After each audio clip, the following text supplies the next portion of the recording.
I'm asking this because I just watched the first episode of the Mighty Ducks show on Disney Plus. Oh, right. What do you think about the like the sequels, like like Cobra Kai, that becomes a Netflix show or later on? It's interesting because I don't even know if you've seen any of those. I haven't seen Cobra Kai, and I haven't seen the Karate Kid movies since I was a kid. And I enjoy them as a kid, and that's one that I'm sure I could watch them now, but I feel like those movies reach you as a kid, and it's easy to push the nostalgia button and watch it again and say, that was great. Well, it was great because I was 7, and I didn't have rent and a car payment and a cell phone, and people bugging me all day long about simpler times. Yeah. That's kind of what it is, where it's like, oh, things were just better back then. Or better back then because I had no responsibility. All I had to do was go to elementary school. Big whoop. Like whatever my responsibilities were in 2nd grade were minute compared to what I'm dealing with these days.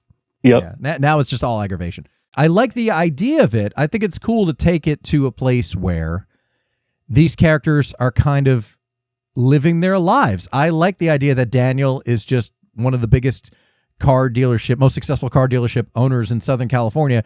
I kind of like that he was just a karate champion as a teenager and didn't go off to be president or something, because that would have been the unrealistic expectation of, here's how important things you do at 13 are.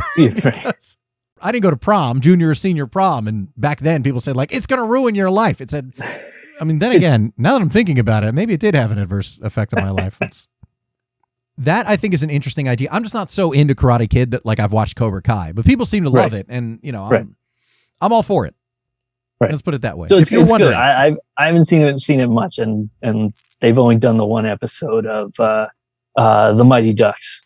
Right. Basically the Mighty Ducks premise is that the Ducks went from like this group of underdogs, and now they're like this sounds so stupid saying, like the upper echelon, like the elite kids hockey team. The elite youth hockey team is the Mighty Ducks. Yeah, it's so dumb. I don't even know what you just talked yourself out of watching the rest of the series.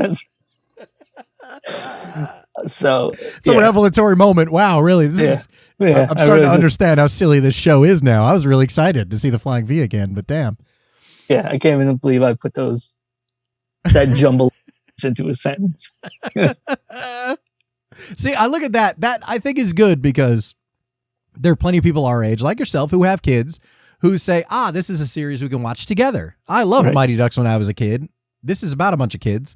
It's connected to what I saw, but at the same time, it's also your thing. So like you can watch that with your son, and for him, it's something, and you could go back and watch the old movies, particularly the first one, the one good one, and he can have something too that's also his. So there's that connection. So I feel like you're definitely the target demographic for that. It's like, you like Mighty Ducks as a kid? Now your kids can like Mighty Ducks, even though it seems like you might have just talked yourself out of it. I would love to pretend that I was watching this with my kid, but it was 100% like 10 o'clock at night. Oh, there's a Mighty Ducks show? Oh, snap. I gotta watch this. So that's like that's when friends of mine watch R-rated movies, and you're watching the Mighty Ducks show. That's right. Yeah. Even when I can watch whatever I want. I don't know why that tickles me so much.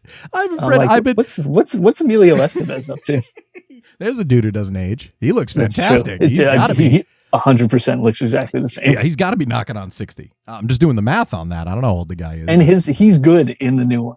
Is he? I'm not even gonna laugh at myself for that. He's legit good in the new show. Yeah, you're just trying to like the rest of it. I'm like, this is corny and stupid. And then Emilio Estevez comes on, and I'm like, this is the height of prestige television.